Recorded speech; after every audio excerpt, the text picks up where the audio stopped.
What's up, everybody? Welcome back to Out of the Basement. Today, we're going to be reviewing one of 2019's best films. Today, we're talking about the hit Fred Durst film, The Fanatic.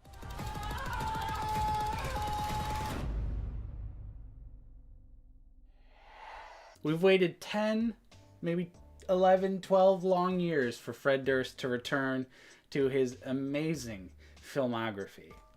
It's been a gap. It has been a significant gap, similar to Limp Bizkit's music career. Very true as well. Where is the next album?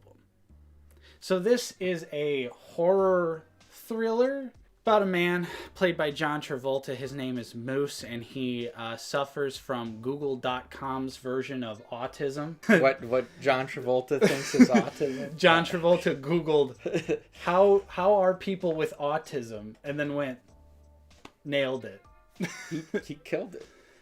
Yeah, I'm so conflicted. On one hand, this movie's incredibly offensive to people with autism. I don't know. He's hamming it up. On the other hand, though, it's John Travolta in a ridiculous role, and it's absolutely hilarious. That's what he does best. Yeah. Parts of the movie, I think, were John Travolta not knowing he was being filmed. Like this scene. Poppycock. Poppycock. Hello, welcome to Hollywood. Welcome to Hollywood, where crimes are made of. Where I think that's just John Travolta. That's just him doing a British accent, in all honesty.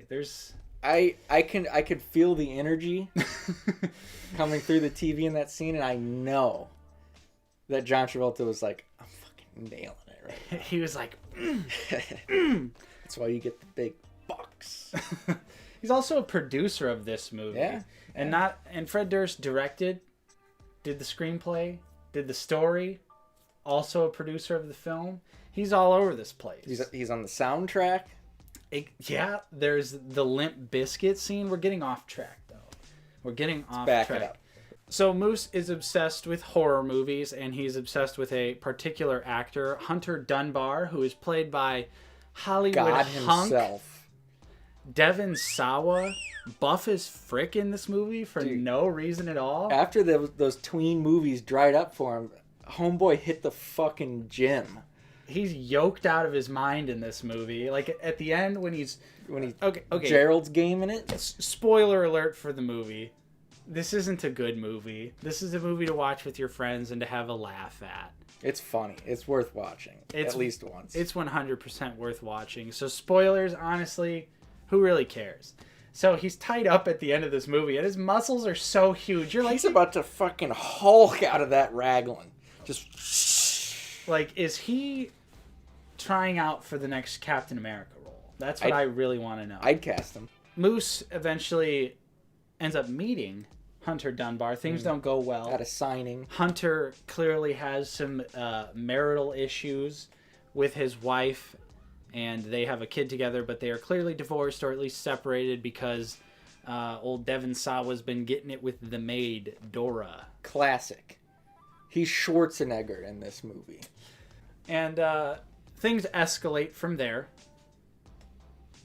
Moose clearly does not know when a bad decision is a bad decision. He keeps showing up at Hunter Dunbar's residence, despite Hunter threatening him. Should note, Hunter not being very reasonable. He is an asshole. Not very likable at all. I said this during the movie, and it's like everyone in the movie is pretending like Moose is just a normal guy. Like he very clearly has something wrong with him in the movie, and every character in the movie is just like, no. They don't see the red flags. Yeah, they're just like, oh my god, I can't believe you've done this. Or like, and you're just like, these characters are not real people. I don't know if there's a single likable character in the movie. Well, right, because despite Moose being hilarious, he ultimately is definitely crossing some lines. Sure. And obviously, Hunter Dunbar's an asshole. Leah is a member of the paparazzi, so she was instantly unlikable. And her shitty justification, like, I gotta pay my rent too. Like, yeah, but you don't have to take pictures of celebrities trying to live normal lives. She even made mention as like, oh yeah, this actress came through wearing a see-through whatever. Yeah, with no bra. Yeah. And you're just like, that's so scummy, but that's so totally most likely true. Yeah. No, yeah. Yeah. But yeah. So like every character in this movie is completely unlikable. You don't know who to root for. Part of the movie you're like, oh, I feel bad for Moose. Part of the movie you're like, oh, I feel bad for Hunter Dunbar. Then most of the movie you're like, God, all these people suck. Every single one of these people suck. Mm-hmm. But there's so many hilarious lines in the movie. There's so many quotable moments. Yeah. The Limp Bizkit cameo on the radio. I can't believe Devon Sawa tweeted out that they did that without Fred Durst's knowledge, and I would like to believe him, but also think about Fred Durst's ego. Right. Yeah, I was gonna be upset if he himself didn't have a cameo, or Limp Bizkit was somehow not included. I was gonna be very upset. Yeah, which we have our fan theory that the homeless man at the beginning of the movie is Fred Durst. Yeah.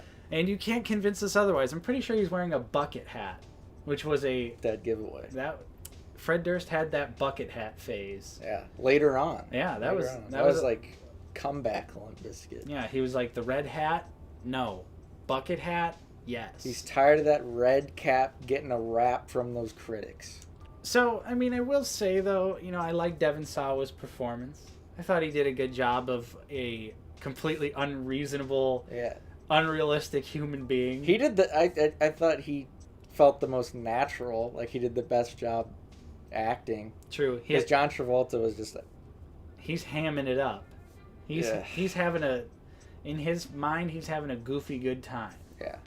And Devon Sawa is also the only actor in that movie that has any like range of emotions throughout the movie. Yeah. Like I said, he's believable. Yeah. Everyone else is kind of one note. I mean, definitely, because there's really only two characters in the movie. It's Hunter Dunbar and Moose. And Moose is a cartoon character. Yeah. Basically. 100% a cartoon character. I think I could describe this movie by saying it's the movie Radio. Just subtract football and insert movies. Because I bet if Fred Durst did Radio, it would have got a fucking Oscar.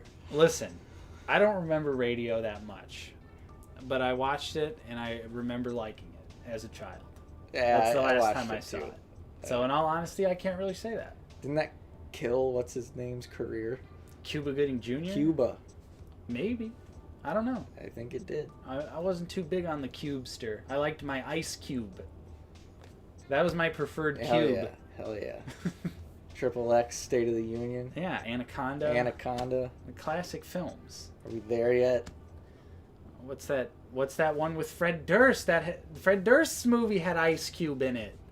The Long Shots. Because we looked it up before this. We've come full circle. We should review that movie. We should review both of Fred Durst's other films. Yeah. And perhaps his eHarmony commercial. Everything he's ever done or been involved in his life. Shake my hand. We're doing it. Whether you like it or not.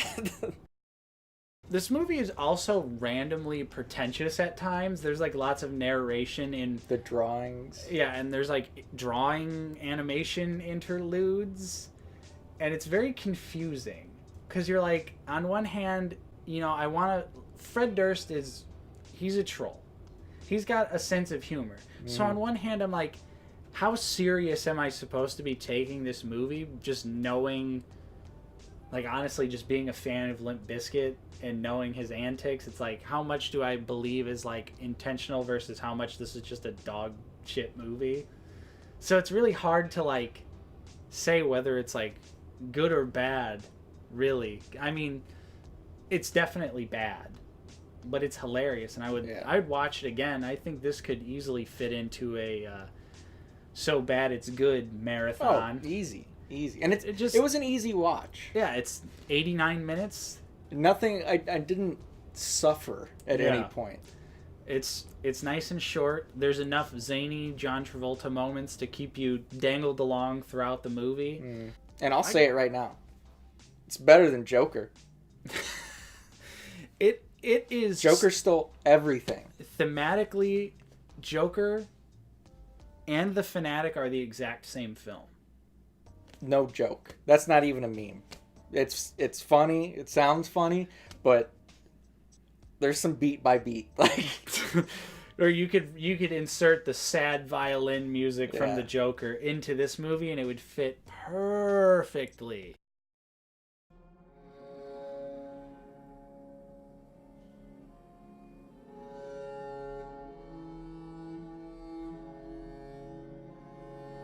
They go through some of the like same exact scenarios. Yeah, and the movies have about the same level of depth. Very true. Also not a meme. It's funny because we said that as a joke while we were watching the movie, but then as the movie went on, we were just kind of like, wait a minute. Like, hold on just 1 minute. Is this movie really so similar to the Joker? Yeah. And that's not a meme. Sorry if you really enjoyed the Joker. It's no secret on this channel we were not fans of that particular film. But there's so many great moments in this movie. The I wish Freddy Krueger would come and cut off your head. So many quotable lines throughout the movie. Although, you know what? Fred Durst knocked the Maniac remake, and I'm not having that, Freddy. The Maniac remake is fucking awesome.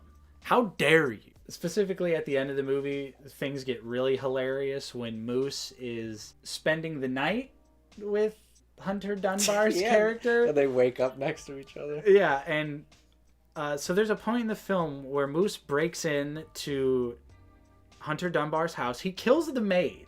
Okay, that's a key part of the movie that disappears for an entire act. And then at the very end of the movie, they're like, oh yeah, the maid's dead and the gardener found her, and like a week later. Like, no one noticed. The worst gardener ever. Devin doesn't care. His backyard's not even that big. They'd see it. They'd have to see it. You wouldn't. He wasn't ever like, I wonder where Dora's at. Yeah, where's she been? She's supposed to work today. Yeah, that pesky Dora, you know. He didn't call. Like, what a terrible boss. You're not going to call your lover. Yeah. Oh, yeah. I already forgot that they're lovers because it's so insignificant in the movie. But he breaks in and he starts doing weird things like brushing his teeth with Hunter's toothbrush. He read the script that he had. Yeah, and he took a shit as well. Yep. And Hunter eventually comes home. And then Moose is just hiding in the most random, unrealistic places. First, he's in a tiny closet that I know John Travolta could not squeeze into. And he's under his Hunter's bed, or his son's bed.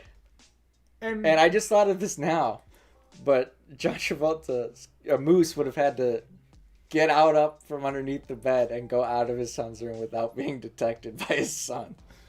Right. The whole time. Right. As well, because his son was sleeping. It gets to a point where Hunter is passed out in the chair after drinking some IPA and having a little pilski or two. Yeah, his dinner. Yeah. Moose walks in. We also forgot about when Moose first breaks into the house and says the epic line. Moose is in the house. Moose is in the house. Watch out. Watch out. Here's Moosey. Hilarious lines. This movie had me dying in so many moments. I think the moment where I officially lost my mind while watching this was when it was the scene where Devin's passed out from the pills and the IPAs. Yeah. And we're like, oh no, like we were like, he's gonna kill him. He's gonna kill him now. And then we just started joking around about John Travolta talking to Fred Durst, wanting to revise the script. He wanted to kiss Devin Sawa. Because Devin Sawa was a buff hunk, so why wouldn't John Travolta want to give him a little.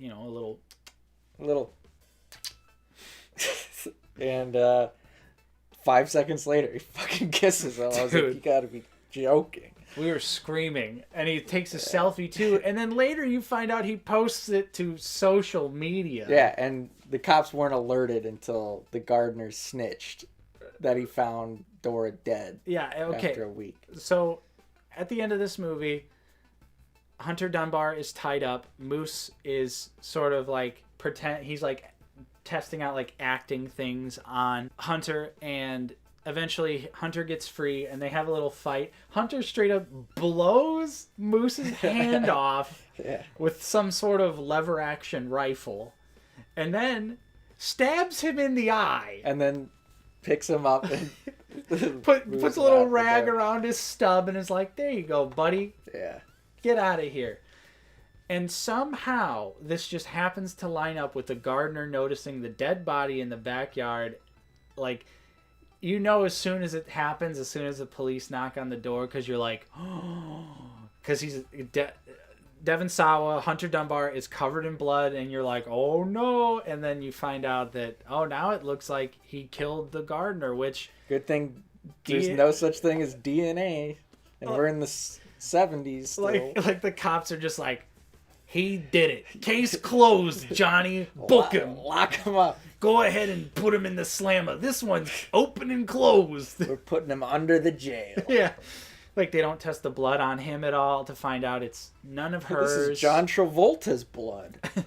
Yeah, John Travolta broke in on the set of this film and tried to attack me. So, after that point, the movie just kind of ends.